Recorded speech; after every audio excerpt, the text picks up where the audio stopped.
Hello दोस्तों, let us see our next topic, centre of mass. किसी भी regular uniform object का centre of mass होता है उसका geometrical centre. The geometrical centre is the centre of mass for a regular uniform body. What is the definition of center of mass? Center of mass is the point at which the whole mass of the body is supposed to be concentrated. उस point पे अगर मैं body को एक उंगली से पकड़ू तो वो बॉडी बैलेंस रहेगा। तो सपोज इस बॉडी को मैंने यहां पे सेंटर ऑफ मास पे पकड़ा तो what I will find is this body is balanced, ये गिरेगा नहीं। सिर्फ सेंटर ऑफ मास पे ऐसा होगा, और किसी पॉइंट पे हम लोग पकड़ना चाहे तो बॉडी गिर जाएगा। तो that is the definition of centre of mass in physics. It is the point at which the whole mass of body is supposed to be concentrated. ऐसा ही सेंटर ऑफ मास हम लोग मार्कर में भी निकाल सकते हैं। मार्कर में भी एक पॉइंट पे अगर मैं उंगली से इस बॉडी को बैलेंस करूं तो what you will find is this marker will not fall. ये इसका सेंटर ऑफ मास है और यहां पे ये गिर नहीं रहा है, और किसी पॉइंट पे पकड़ू तो ये गिर जाएगा। So that is the definition of centre of mass, the point at which the whole mass of the body is supposed to be concentrated. अब हम लोग उस सेंटर ऑफ मास को फाइंड करने का कोशिश करेंगे, उसका पोजीशन क्या है वो लोकेट करने का कोशिश करेंगे। तो for that let us take one more example. Let us say हमारे पास दो ऑब्जेक्ट है। Suppose we have two equal mass objects, दो बॉडीज जिनका मास सेम है एम एम, और मैंने पूछा where is the centre of mass of this two body system. दो बॉडी के सिस्टम का सेंटर ऑफ मास कहां है? Yes, you guess it correctly, the mid point is the centre of mass. Hence centre of mass can lie on the body और it can lie outside the body. इन दोनों masses का centre of mass बीच में है, it is outside the system of the bodies. तो hence we have written centre of mass can lie inside the body और it can lie outside the body. So for this two mass system, दो masses है m और m। Let us से पहले मास का coordinate है x1, दूसरे मास का कोऑर्डिनेट है x2। तो where is the centre of mass? It is at the mid point. तो मिड पॉइंट हमारा ये, इस मिड पॉइंट का कोऑर्डिनेट क्या होगा? By mid point formula from maths, xcm will be x1 plus x2 divided by 2। This is the mid point formula. एक तरह से हम लोग ने एवरेज निकाल दिया कोऑर्डिनेट्स का। Of the coordinates we have found the average. Okay, तो ऐसे हम लोग अगर इक्वल मासेस हैं तो उसका सेंटर ऑफ मास ऐसे हम लोग निकाल सकते हैं। अब let us talk about unequal masses, दो अलग अलग मासेस हो। Suppose we have two objects, let us say मैंने अलग ऑब्जेक्ट लिया, तो we have one object which is this one. एक ऑब्जेक्ट मैंने थोड़ा बड़ा लिया ज्यादा मास का, और दूसरा ऑब्जेक्ट कम मास का लिया। एक ऑब्जेक्ट ज्यादा मास है, एक ऑब्जेक्ट कम मास है। लेट अस से m1 एंड m2। तो क्या इस बार भी इन दोनों का centre of mass mid point पे होगा? नो, बिकॉज ये ज्यादा मास है तो centre of mass mid point से थोड़ा सा राइट डायरेक्शन में होगा। The centre of mass will be towards the heavier object. जो हेवी ऑब्जेक्ट है उसके डायरेक्शन में सेंटर ऑफ मास होगा। एक्सट्रीम केस में अगर हम लोग बहुत बड़ा ऑब्जेक्ट ले, ये बहुत बड़ा ऑब्जेक्ट, बहुत मैसिव ऑब्जेक्ट, और ये कम मास वाला, तो centre of mass will be mostly towards the heavy object. Centre of मास जितना हैवी ऑब्जेक्ट रहेगा उसकी तरफ रहेगा, जितना लाइट ऑब्जेक्ट रहेगा उसकी तरफ नहीं रहेगा, उससे वो दूर रहेगा। The centre of mass is towards the heavier object and it is further away from the lighter object. So we don't need to take the average as we did before. पहले हम लोग दोनों सेम मासेस का system था तो we took the average, but now when we have two unequal masses m1 and m2, m1 का x coordinate है x1, m2 का x कोऑर्डिनेट है x2. In that case the center of mass is not the average, it is the weighted average. It is the weighted average. Weighted average का मतलब क्या है वो समझने के लिए हम लोग एक एग्जांपल लेते हैं। जैसे मान लो अगर एक कंपनी में मीटिंग चल रहा है, एक बड़ा कंपनी है, उसका बोर्ड मीटिंग चल रहा है, उसमें कुछ एम्प्लॉयज भी बैठे हैं, मान लो 10 एम्प्लॉयज बैठे हैं और 2 मैनेजर लेवल के लोग बैठे हैं या डायरेक्टर लेवल के लोग बैठे हैं। तो मैनेजर और डायरेक्टर की बातों में ज्यादा वेट होगा फॉर डिसीजन मेकिंग। जो एम्प्लॉयज है, नीचे सबऑर्डिनेट्स है, उनके उसमें डिसीजन मेकिंग का बात का उतना दम नहीं रहेगा। अगर 10 लोग एम्प्लॉय लेवल के और 2 लोग मैनेजमेंट लेवल के, हायर लेवल के बैठे हैं, तो किसकी बात में ज्यादा वेट होगा? तो the management people will have more weight, the subordinate people will have less weight in their talk. जो भी वो बता रहे हैं उसमें उनका वजन बातों का कम रहेगा। तो वैसे ही यहां पे है हमारे पास, यहां पे भी हमारे पास 2 मासेस है, एक मास m1 और दूसरा मास m2। जिसका मास ज्यादा है उसके कोऑर्डिनेट को हम लोग को ज्यादा प्रेफरेंस देना है, ज्यादा वेट देना है, और जिसका मास कम है उसके कोऑर्डिनेट को हम लोग को कम प्रेफरेंस देना है, कम वेट देना है। तो लेट अस से m1 हमारे पास ज्यादा मास है, तो m1 is more mass. Okay, तो m1 का मास मान लिया ज्यादा, तो उसका जो x कोऑर्डिनेट है x1, उसको हम लोग m1 से मल्टीप्लाई करेंगे। x1 is the coordinate of m1 and let us say m1 is heavy, so we will multiply m1 with x1 so that to give due respect to the heavy mass, हम लोग heavy mass को ज्यादा respect देने के लिए उससे multiply कर दिया। और लाइट मास को भी हम लोग रिस्पेक्ट दे रहे हैं by multiplying with smaller mass m2। m2 का कोऑर्डिनेट है x2, x2 को हम लोग मल्टीप्लाई करेंगे m2 से, ताकि उसके कोऑर्डिनेट को भी कुछ वेट मिले। Okay, so we are giving weights to the coordinate. m1 को हम लोग ने x1 से मल्टीप्लाई किया, m2 को हम लोग ने x2 से मल्टीप्लाई किया और डिवाइड कर दिया m1 प्लस m2 से। So this is weighted average. इसको क्या बोलते हैं? Weighted average. वेटेड एवरेज मतलब जिसका मास ज्यादा है उसके कोऑर्डिनेट को हम लोग उससे मल्टीप्लाई कर देंगे, जिसका मास कम है उसके कोऑर्डिनेट को हम लोग उसके मास से मल्टीप्लाई कर देंगे। तो this process in mathematics is called as weighted average. तो सेंटर ऑफ मास का फॉर्मूला किससे आएगा? एवरेज से आएगा क्या? नहीं, it will come by weighted average. तो वेटेड एवरेज से हम लोग फॉर्मूला निकालेंगे। This is for a 2 body system. अगर हमारे पास 3 बॉडी है m1, m2, m3, तो उस केस में we can extrapolate this weighted average formula to 3 bodies by having axiom is m1 x1 plus m2 x2 plus m3 x3 upon m1 plus m2 plus m3।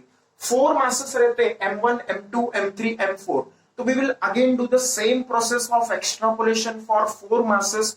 Weighted average will become axiom is m1 x1 plus m2 x2 plus m3 x3 plus m4 x4 upon m1 plus m2 plus m3 plus m4। तो ऐसे हम लोग का weighted average का formula आएगा। Similarly, the y coordinate of the center of mass will be m1 y1 plus m2 y2 upon m1 plus m2, and the z coordinate of center of mass will become m1 z1 plus m2 z2 upon m1 plus m2। ओके, तो ऐसे हम लोग system of masses को deal करेंगे। We are considering this as a point mass, we are considering this as a point mass. अब अगर हमारे पास कंटिन्यूअस बॉडी है, कंटिन्यूअस बॉडी मतलब क्या? ऐसा हमारे पास 2 अलग अलग पार्टिकल्स नहीं है, हमारे पास 2 अलग अलग पॉइंट्स नहीं है, हमारे पास 2 अलग अलग पॉइंट मासेस नहीं है, उसके बदले हमारे पास एक पूरा बॉडी है। Suppose we have a full body, तो इस पूरे बॉडी का, कंटिन्यूअस बॉडी का सेंटर ऑफ मास कैसे ढूंढेंगे? As I told you, it will be the geometrical centre. ये रेगुलर ऑब्जेक्ट है, इसीलिए मैं आंसर इजीली दे पा रहा हूं। अगर ये इररेगुलर ऑब्जेक्ट होता, suppose we have some irregular object, तो इररेगुलर ऑब्जेक्ट का एग्जांपल क्या ले लेते हैं हम लोग? मान लो ये ऐसा कपड़ा है, किसी अजीब से शेप में है, तो उसका सेंटर ऑफ मास फाइंड करना है, तो that will be slightly difficult and we will use the same summation वाला फॉर्मूला। ये समेशन कर रहे हैं ना यहाँ पे, तो ये summation of mass and coordinate upon summation of masses. तो हम लोग समेशन को जो इंटीग्रेशन के हिसाब से लिख सकते हैं। तो for continuous body we will have instead of summation we will have integration.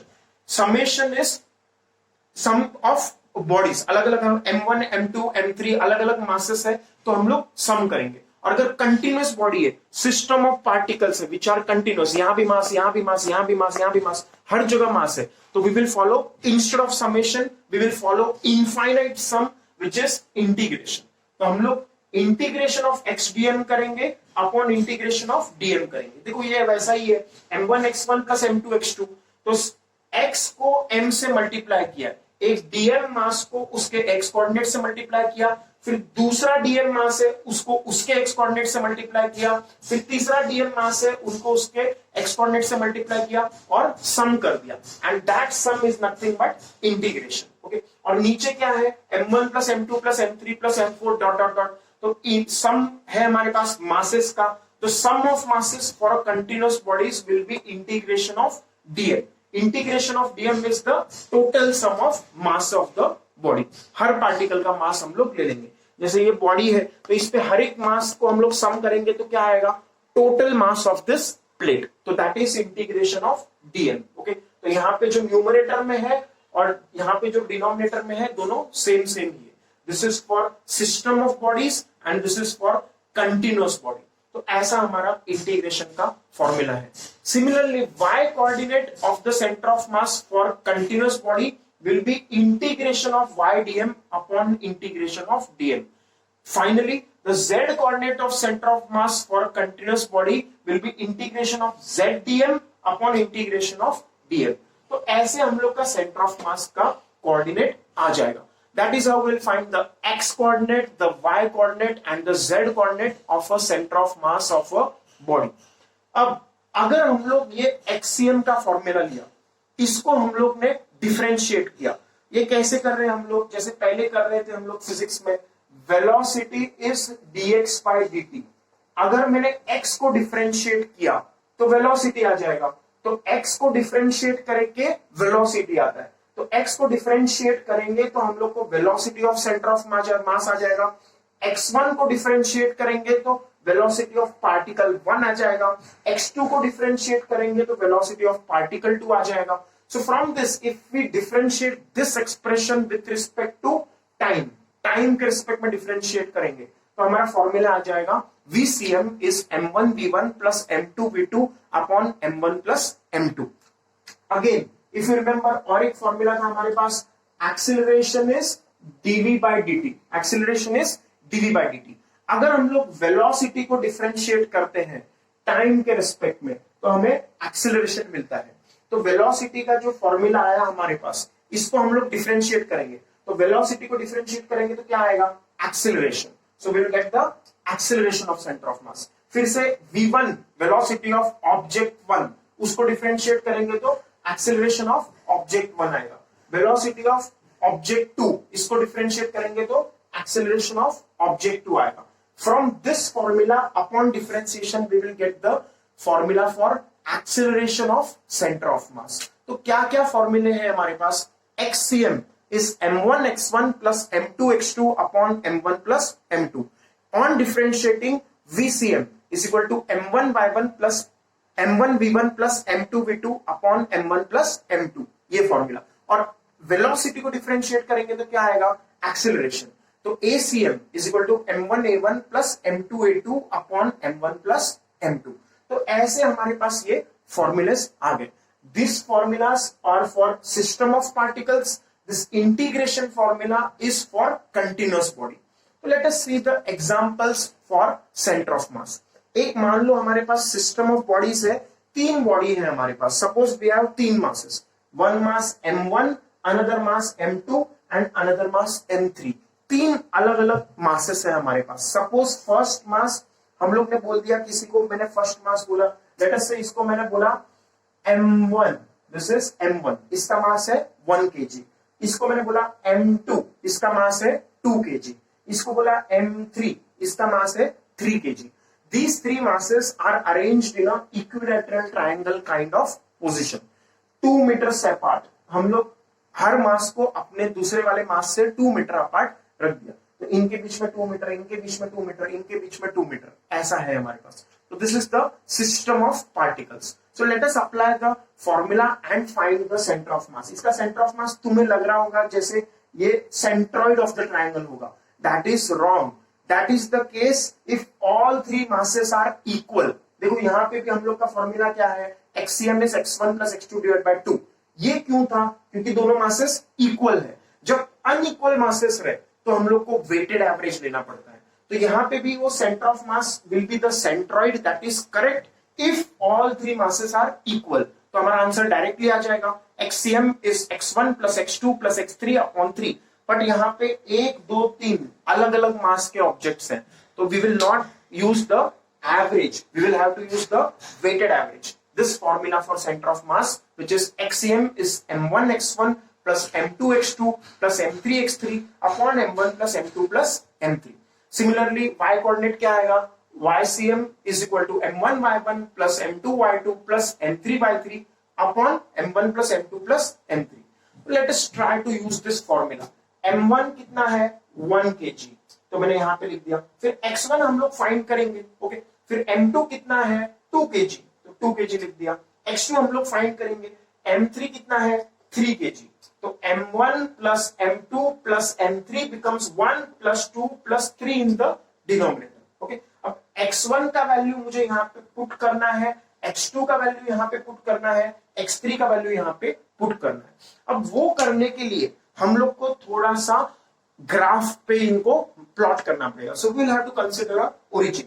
So let me consider a x y plane like this. मैंने एक्स वाई एक्सिस ऐसे बना दिया, this is x axis and this is the y axis. ये x axis, ये y axis. तो ये जो point है हमारा, ये ओरिजिन हो गया। This point is the origin. The point of intersection of the two coordinate axis is the origin. तो इसको मैंने ओरिजिन बोल दिया। तो it will be a situation like this. हमारे पास तीन ऑब्जेक्ट्स हैं, लेट अस से यहाँ पे m1 m2 m3, ओके। तो कैसा डायग्राम बनाया हम लोग ने, ये हमारा m1, ओके। ऊपर वाला क्या है, m1, नीचे वाला क्या है यहाँ पे ओरिजिन पे, m2, तो इसको मैंने बोल दिया m2। और यहाँ तीसरा वाला क्या है, m3, तो इस ऑब्जेक्ट को बोल दिया m3। तो ऐसे हम लोग का सिचुएशन होगा, m1 m2 m3। और ये इक्विलैटरल ट्रायंगल बनाया है, 2 मीटर 2 मीटर 2 मीटर, इसीलिए it is 60 degree. Her equilateral triangle में हर इंटीरियर एंगल इज 60 डिग्री। ये 60 डिग्री यहाँ पे मैंने मार्क किया। अब इसका कोऑर्डिनेट तो हमें मिल गया, किसका, m2 का। m2 का कोऑर्डिनेट क्या है, 0,0, वो ओरिजिन पे है। अब ये कोऑर्डिनेट m3 का भी इजी है, 2,0 होगा, क्योंकि x एक्सिस पे लाई कर रहा है, this is on the x axis. तो ये डिस्टेंस 2 है, तो इसका कोऑर्डिनेट आएगा 2,0। तो हम लोग के पास पहले तो m2 का कोऑर्डिनेट क्या है, m2 का ओरिजिन 0,0। m3 का कोऑर्डिनेट क्या है, m3 का कोऑर्डिनेट है 2,0, क्योंकि ये distance 2 metre from the origin. x axis पे लाई कर रहा है तो y कोऑर्डिनेट 0, और 2 यूनिट्स लाई कर रहा है फ्रॉम द ओरिजिन, तो इसलिए 2,0। अब only difficult thing here is m1 का कोऑर्डिनेट। m1 का कोऑर्डिनेट क्या आएगा, तो m1 का कोऑर्डिनेट देखो कैसे निकलेगा, ये m1 है, तो m1 का कोऑर्डिनेट हम लोग यहां से ऐसे एक स्ट्रेट लाइन बना दिया perpendicular to the x axis, okay. तो ये अगर टोटल 2 मीटर है तो ये बीच में क्या होगा बता सकता है, तो दिस विल बी 1 मीटर। तो बीच का पॉइंट क्या होगा, 1 मीटर, ओके। तो इसका x कोऑर्डिनेट तो m1 का हम लोग को दिख रहा है, क्या है, 1।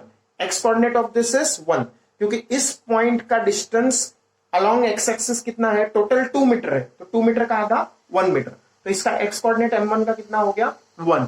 अब y कोऑर्डिनेट निकालना is the difficult part. y coordinate निकालने के लिए हम लोग ये ट्रायंगल बना के देखते हैं। यहाँ पे we will make this triangle in the next page. तो अगले पेज पे मैंने ट्रायंगल बना दिया। तो ऐसा सिचुएशन है, हमारे पास एक ट्रायंगल है जिसमें ये एंगल 60 डिग्री है और ये डिस्टेंस 2 मीटर है, दिस डिस्टेंस इज 2 मीटर, और ये कितना है, ये 1 मीटर, ओके। तो दिस इज 1 मीटर, 2 था, 2 का आधा 1 मीटर, ओके। अब हम लोग को इस पॉइंट का कोऑर्डिनेट निकालना है, मतलब ये हाइट निकालना है, y कोऑर्डिनेट निकालना है, मतलब ये हाइट निकालना है। अब ये हाइट कैसे निकलेगा हम लोग से, तो टेक, ये राइट एंगल ट्रायंगल है, तो इसमें हम लोग ट्रिग्नोमेट्री से वी विल टेक sin 60। तो sin 60 will be opposite, opposite side कितना है, ऑपोजिट साइड y कोऑर्डिनेट है, ऑपोजिट साइड जो हमें फाइंड करना है वो y है, ऑपोजिट साइड इज y। इस 60 डिग्री के ऑपोजिट क्या है, y, जो y कोऑर्डिनेट हमें फाइंड करना है इस पॉइंट का, m1 का y कोऑर्डिनेट y, ओके। और अपॉन हाइपोटेन्यूज, हाइपोटेन्यूज कितना है, hypotenuse is side opposite to 90 degree which is 2 metre, तो हाइपोटेन्यूज कितना है, 2, ओके। तो साइन 60 का वैल्यू कितना होता है √3/2, दिस इज y/2। अब 2 कैंसिल हो जाएगा तो y का वैल्यू कितना आएगा √3, तो y का वैल्यू आ गया √3, तो y का वैल्यू है √3। ओके, तो ऐसा ट्रायंगल है हमारे पास, ट्रायंगल में ये y कोऑर्डिनेट निकालना है हम लोग को m1 का, तो उसको मैंने y बोल दिया, ये 60 डिग्री है, ये 1 मीटर है और ये 2 मीटर है। तो sine 60 is opposite upon hypotenuse, opposite which is y upon hypotenuse is 2। Sine 60 का value √3/2 and this is y/2, 2 cancel, y का वैल्यू आएगा √3। ओके, तो y का वैल्यू √3 आया, इसका मतलब ये m1 का x कोऑर्डिनेट कितना है, x कोऑर्डिनेट तो इसका आधा होगा, 2 का आधा 1, और y कोऑर्डिनेट कितना है, y coordinate will be √3 which is just we found, वो हम लोग ने अभी फाइंड किया। और m3 का कितना है, तो दिस इज 2,0। ओके, क्योंकि m3 x एक्सिस पे लाई कर रहा है तो y कोऑर्डिनेट 0 है और डिस्टेंस फ्रॉम ओरिजिन 2 है। ओके, तो let us now put the values. यहां पे अगर ये डायग्राम थोड़ा सा अच्छे से बनाए हम लोग, थोड़ा बड़े लेवल पे, तो let us make this slightly bigger diagram. यहाँ पे तो ये ट्राइंगल में थोड़ा सा बड़ा बना देता हूं यहाँ पे। तो this is the triangle, right and equilateral triangle. ये पॉइंट का कोऑर्डिनेट है, पहले तो ये है हमारा m1, ये ऊपर का m1, ये नीचे का m2 और ये फाइनल पॉइंट m3। ओके, फिर उसके बाद इसका कोऑर्डिनेट तो ओरिजिन है ये। ओके, इसका कोऑर्डिनेट क्या है 2,0 because this is lying on the x axis at a distance 2 metre from the origin.